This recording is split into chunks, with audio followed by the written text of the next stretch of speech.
Haleluya. Shalom saudara dikasih dalam Tuhan. Puji Tuhan. Hari ini kembali lagi kita berjumpa dalam program Bible and Coffee. Melalui program ini saudara dikasih dalam Tuhan, saya rindu mengajak setiap umat Tuhan untuk tetap terus tertanam dalam firman Tuhan. Karena Alkitab jelas mengatakan langit dan bumi akan lenyap, tetapi firman Tuhan tinggal tetap.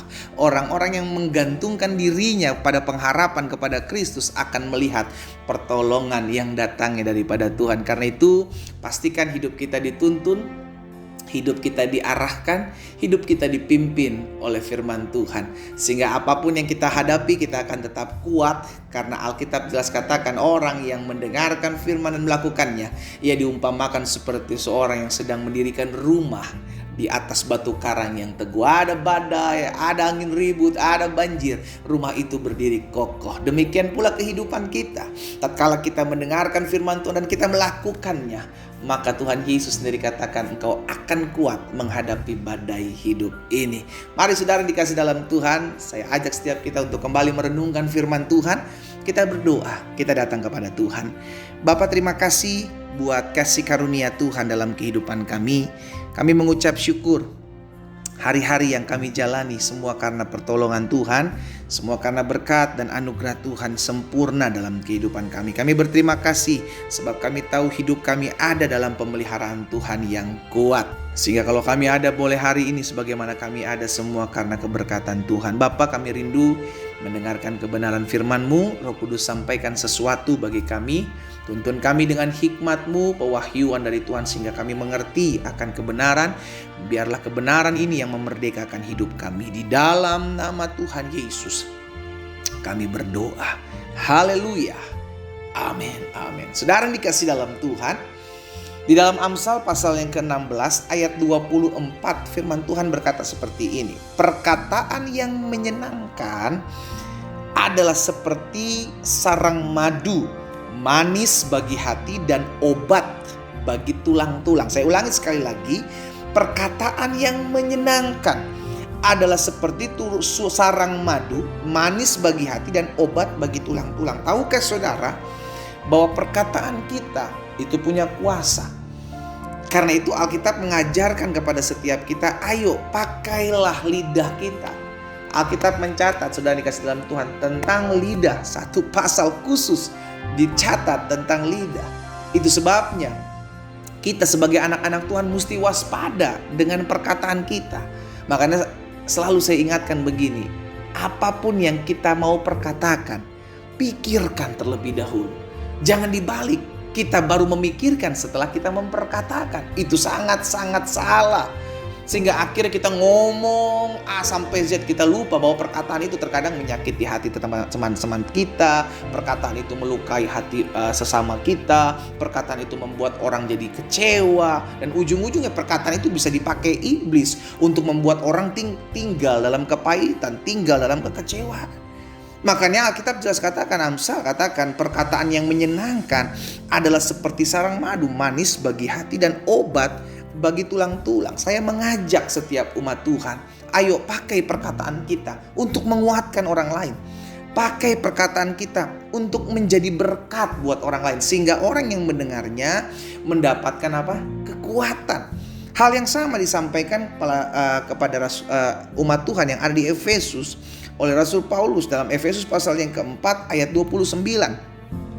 Janganlah ada perkataan kotor keluar dari mulutmu, tetapi pakailah perkataan yang apa? Yang baik untuk membangun di mana perlu, supaya mereka yang mendengarnya beroleh kasih karunia. Jadi dimanapun Tuhan tempatkan kita berada, siapapun kita yang Tuhan percayakan untuk mengemban tugas dan tanggung jawab, pakai perkataan kita untuk menjadi berkat. Memang ada istilah dunia bilang lidah tak bertulang, sehingga akhirnya bisa sangat memiliki kemungkinan untuk menyakiti hati orang lain. Karena lidah suka-sukanya gitu kan. Tapi kan tetap lidah itu dikontrol oleh siapa? Kita. Makanya miliki konsep perkataan yang selalu terbiasa untuk memberkati. Iya kan? Perkataan yang memiliki kebiasaan untuk memberkati, sehingga apapun keadaan kita, diperhadapkan dengan orang-orang seperti apapun kita, maka perkataan kita nggak gampang menyakiti hati orang. Karena pada dasarnya kita mesti mikir, kalau perkataan ini saya pakai buat orang lain, kira-kira kalau perkataan yang sama dipakaikan kepada saya, respon saya apa? Kan kita bisa pikir seperti itu, sehingga akhirnya kita bisa bijaksana dalam menggunakan perkataan-perkataan kita. Yakobus pasal 3 ayat 9 dan ayat 10. Alkitab bilang begini, dengan lidah kita memuji Tuhan Bapa kita, dan dengan lidah yang sama kita mengutuk manusia yang diciptakan menurut rupa Allah. Saudaraku, ayat 10, dari mulut yang satu keluar perkataan berkat, tapi juga keluar perkataan kutuk. Hal ini saudara-saudara tidak boleh demikian terjadi. Jadi Alkitab sudah mencatat, pakai perkataan kita untuk memuji Tuhan. Tapi jangan sampai perkataan kita akhirnya kita pakai untuk mengutuk, untuk menghina, untuk menghujat, untuk menyakiti manusia yang diciptakan menurut rupa Allah. Jadi gak bisa dari satu sumber keluar dua rasa. Iya kan? Dari satu sumber mata air keluar mata air tawar, mata air manis, mata air pahit. Gak bisa. Gak bisa dari satu mulut keluar perkataan berkat, tapi di sisi lain keluar perkataan kutuk. Loh, kita jadi orang-orang munafik nantinya. Iya kan? Dan kita beribadah kepada Tuhan, harusnya perkataan itu adalah perkataan yang membangun. Kita beribadah kepada Tuhan, harusnya perkataan kita adalah perkataan yang memberkati. Mungkin sebagian kita berkata, tapi saya lagi marah pada saat itu pendeta, saya hilaf. Nah, akhirnya kita belajar dari kegagalan. Kalau kita lagi marah, janganlah engkau berkata-kata, berdiamlah. Iya kan? Karena ketika kita lagi marah, kalau kita berkata-kata, mulut kita jahat, saudara. Mulut kita jahat. Makanya belajar kalau lagi marah diem dulu. Kalau udah reda, tenang, baru ngomong. Sehingga lidahnya teratur. Iya kan? Suami-suami kalau lagi marah sama istri, kalau lagi marah sama anak, dengar baik. Diem dulu, tenangkan dulu pikiran kita. Karena kalau kita tensi lagi tinggi, kita ngomong, wow jahat mulut. Nyesalnya nanti di belakang. Aduh saya nyesel udah ngomong istri saya yang begini-begini. Aduh saya nyesel udah ngomong sama suami saya begini-begini. Lah tapi penyesalan itu apalah guna? Ketika perkataan itu sudah keluar dari mulut kita, yang mendengar sudah kecewa, yang mendengar udah sakit hati, yang mendengar udah kepahitan, apalah guna? Itu sama aja, perkataan itu sama seperti paku yang ditancapkan ke dalam tembok. Itu sering kali kita dengar, bukan? Paku itu udah ditancapkan. Ketika kita cabut, bekas paku itu tetap ada. Bekas paku itu tetap ada. Jadi izinkan saya hari ini mengingatkan kita, ini masih terus kita gumuli saudara. Dan ini yang harus kita terus pelajari, terus kita lakukan agar perkataan kita menjadi perkataan berkat. Karena hati yang dipenuhi dengan damai akan terus memperkatakan kedamaian. Tapi hati yang dipenuhi dengan kepahitan, dendam, sakit hati, akan lahir perkataan-perkataan yang penuh dengan hujatan. Karena Tuhan Yesus jelas katakan, apa yang dari dalam hati itu terpancar keluar. Berarti yang harus kita jaga selain mulut perkataan kita adalah hati kita. Sama-sama bilang sama saya, hati saya juga harus jaga. Sehingga dampaknya nanti adalah keperkataan. Keluar dari perkataan kita, hatinya kita seperti apa, tampilannya akan terlihat dari perkataan. Kalau hati kita dipenuhi dengan tenangan, hati kita penuh dengan kedamaian, hati kita dipenuhi dengan hal-hal yang berkenan kepada Tuhan, maka tampilan keluar, output dari perkataan kita adalah perkataan yang menguatkan, perkataan yang memberkati, perkataan yang membuat orang jadi semangat, perkataan orang yang membuat jadi memiliki pengharapan. Bukan sebaliknya, karena orang yang luka akan cenderung melukai.